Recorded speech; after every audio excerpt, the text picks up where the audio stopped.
Hola, hoy vamos a ver un tema teórico muy importante, se llama núcleo central, y tiene un montón de aplicaciones. Como siempre, para seguir esta clase, les convido a entrar a nuestra página www.integral.com.ar y ahí van a encontrar el mismo archivo que yo voy a mostrar acá para poder seguir la clase, y les conviene hacerlo e imprimirlo para poder ir anotando todo lo que quieran. Primero vamos a ver una pequeña filmación que tiene que ver con este tema del núcleo central. Fíjense lo que va a pasar con este chico a medida que se va. Bueno, ahí se dieron cuenta el desastre que pasó. Este desastre tiene que ver con este tema que les decía del núcleo central. ¿Cuál es la explicación? Bueno, vamos a ver estas dos páginas y vamos a llegar a la conclusión de por qué es importante el núcleo central. En principio, en esta página ustedes pueden leer un montón de cosas. Empecemos por el título. ¿Sí? El título es núcleo central.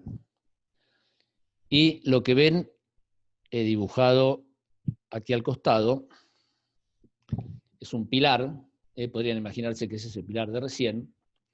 Y dentro de ese pilar, este rombo que está ahí adentro es lo que vamos a llamar núcleo central.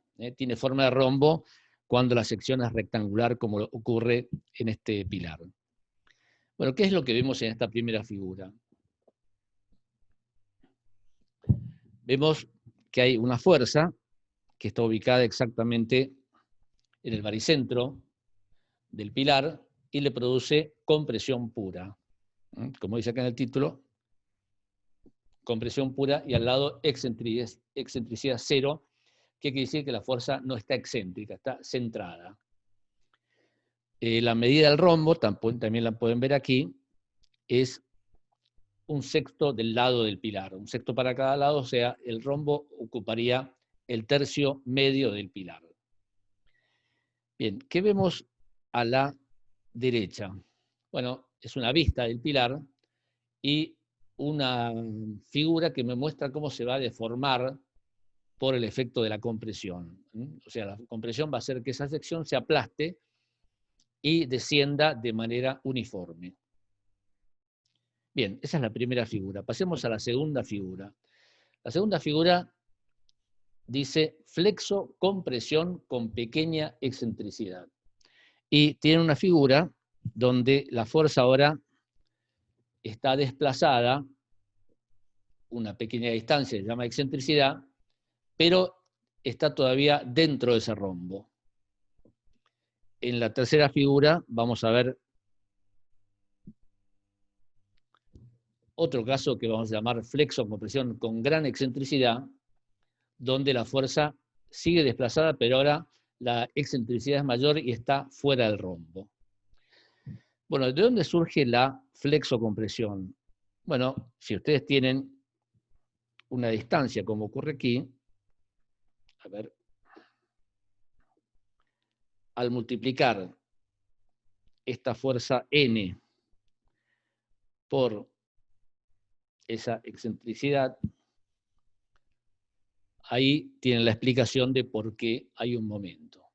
Entonces, si tenemos un momento flexor y además tenemos compresión, las dos cosas juntas se llaman flexocompresión. ¿Por qué algunos autores llaman a esto compresión dominante y a esto otro flexión dominante? Bueno, porque si tengo flexocompresión tengo las dos cosas combinadas, pero en la primera figura, me refiero en esta figura, como la excentricidad es pequeña, el momento es pequeño y el esfuerzo que predomina es el de compresión. En la segunda figura, la excentricidad es grande, el momento también predomina la flexión. Por supuesto, es muy subjetivo decir que predomina uno u otro, es simplemente para darle un poco de énfasis a cada uno de estos casos para distinguirlos. Lo importante es cómo es la deformación. ¿Cómo es la deformación en esta primera figura? Bueno, en lugar de ser una compresión uniforme, vemos que se comprime más del lado derecho que del lado izquierdo, pero hay compresión. En cambio, en la tercera figura, al estar la fuerza más alejada, vemos que se produce en uno de los bordes, en el borde izquierdo, un esfuerzo de tracción. ¿Qué tiene de malo esto? Bueno, si el pilar es de acero, por ejemplo, no tiene nada de malo porque el acero aguanta el esfuerzo de tracción como el de compresión. Si el pilar es de mampostería, ahí vamos a tener un problema porque la mampostería no puede soportar el esfuerzo de tracción y se va a producir esa grieta que ven dibujada, y en el caso del pilar que vimos recién, la rotura del pilar. ¿Sí? Bueno, entonces, ¿cuál sería la conclusión de este rombo? ¿Cuál es la conclusión del núcleo central? La que tienen anotada aquí debajo. Si la fuerza de compresión está dentro del rombo, o sea, dentro del núcleo central, solo habrá tensiones de compresión. ¿Sí? ¿Qué es lo que pasa en la primera y en la segunda figura? En la tercera, como les dije, la fuerza está fuera del rombo y aparecieron tensiones de tracción. Bueno, en la página siguiente vamos a ver otra manera de llegar a esta flexocompresión, y para eso ustedes tienen ahí tres figuras. En la primera de estas tres, que tenemos una fuerza y un momento flexor, o sea, flexocompresión. Bueno, vamos a dibujar eso de otra manera. Vamos a dibujar eso de la siguiente manera. El momento flexor, a ese par de 300 kg/cm, lo voy a dibujar como dos fuerzas iguales y contrarias, porque en definitiva un par es eso, dos fuerzas iguales y contrarias separadas a una distancia, pero quiero además que cumplan una condición. ¿Cuál es la condición? Que esta fuerza,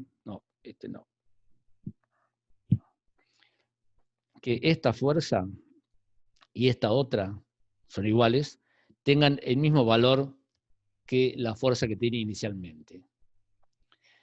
Entonces, ¿cómo hago para que el par valga 300? Bueno, yo sé que el par tiene que valer 300.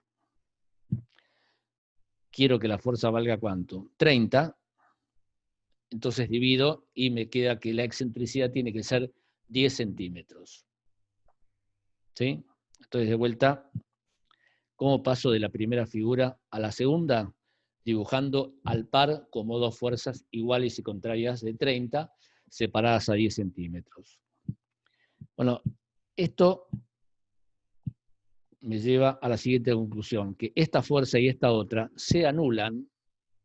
¿Por qué? Porque son fuerzas iguales, contrarias, y que están en la misma recta de acción. Eso me permite pasar a la tercera figura, donde esas dos fuerzas se anularon, y ¿cuál fue la que quedó? La que quedó fue esta de 30 a una distancia de 10 centímetros.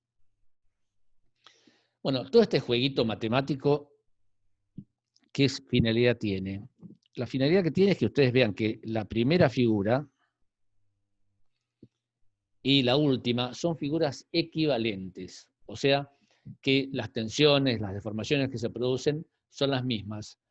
En la primera figura, como ustedes tienen una fuerza de compresión centrada y un momento flexor, y en la última, donde solamente tienen una fuerza a una cierta distancia. ¿Y cuál es la finalidad de este jueguito? Que ustedes vean si la fuerza está dentro o fuera del núcleo central. O sea, si yo directamente veo esta figura, ¿qué es lo que veo? Que la fuerza está fuera del núcleo central. Y si está fuera del núcleo central, ¿hay solamente compresión o hay tensiones de tracción? No, por lo que vimos en la página anterior, hay tensiones de tracción. O sea que como ustedes tienen cualquier cosa que trabaja flexo-compresión, como sería en esta primera figura, lo pueden transformar en lo que pasa en la tercera figura, y ahí se dan cuenta si está dentro o fuera del núcleo central. Si ustedes tienen la curiosidad de saber por qué el pilar de la filmación anterior se cayó, bueno, les puse estas dos figuras. La primera tiene como título cerca del pilar, la segunda lejos del pilar. Vamos a suponer, para hacer el ejemplo más gráfico, algunos valores, vamos a inventarlos, ¿sí? Y para eso voy a suponer que el chico que ustedes veían en la filmación pesa 50 kilos. Por supuesto, el chico pesa siempre 50 kilos. ¿Cuál es la diferencia? La diferencia es que cuando está cerca del pilar, la soga a la que está agarrado hace una fuerza bastante vertical. A medida que se va alejando hacia el centro de la pileta, la fuerza se va haciendo más horizontal. Bueno, aunque les parezca raro, eso es lo que produce que se caiga el pilar. ¿Cómo puede ser eso? ¿Cuál es la explicación? Bueno, en la primera figura, si ustedes descomponen esta fuerza en dos direcciones, las componentes vertical y horizontal van a ser diferentes que en la segunda figura. ¿Qué les pasó a estas fuerzas? ¿Qué le pasó a esta? Disminuyó. Les inventé unos valores, repito, absolutamente inventados, para que vean más gráficamente, inventé que pasó de 45 kilos a 30. Mientras tanto, ¿qué le pasó a esta de 20? Pasó a 40. ¿Y eso qué tiene que ver? Bueno, tiene mucho que ver por lo siguiente. Esta fuerza de 20, esta fuerza horizontal de 20, produce un diagrama de momentos en el pilar. Ese diagrama de momentos no vamos a empezar a averiguarlo ahora porque hay que tener en cuenta la luz del pilar, etc. Así que directamente inventé, como hice antes, un valor de un momento flexor de 150. En la segunda figura, la fuerza se duplicó y entonces el momento de 150 se duplicó y pasó a 300. Conclusión. ¿Qué tenemos en la primera figura? Una compresión de 45, en la segunda una compresión de 30. En la primera una flexión de 150, en la segunda una flexión de 300. ¿Cómo es la excentricidad? En la primera figura, hago la cuenta, momento sobre normal me da 6 centímetros, y en la segunda hago la misma cuenta y me da 10 centímetros. ¿Y entonces qué pasa? Bueno, al darme 6 centímetros, cae dentro del rombo. Al darme 10 centímetros, cae fuera del rombo. O sea que cuando empezamos a ver la filmación, ¿sí?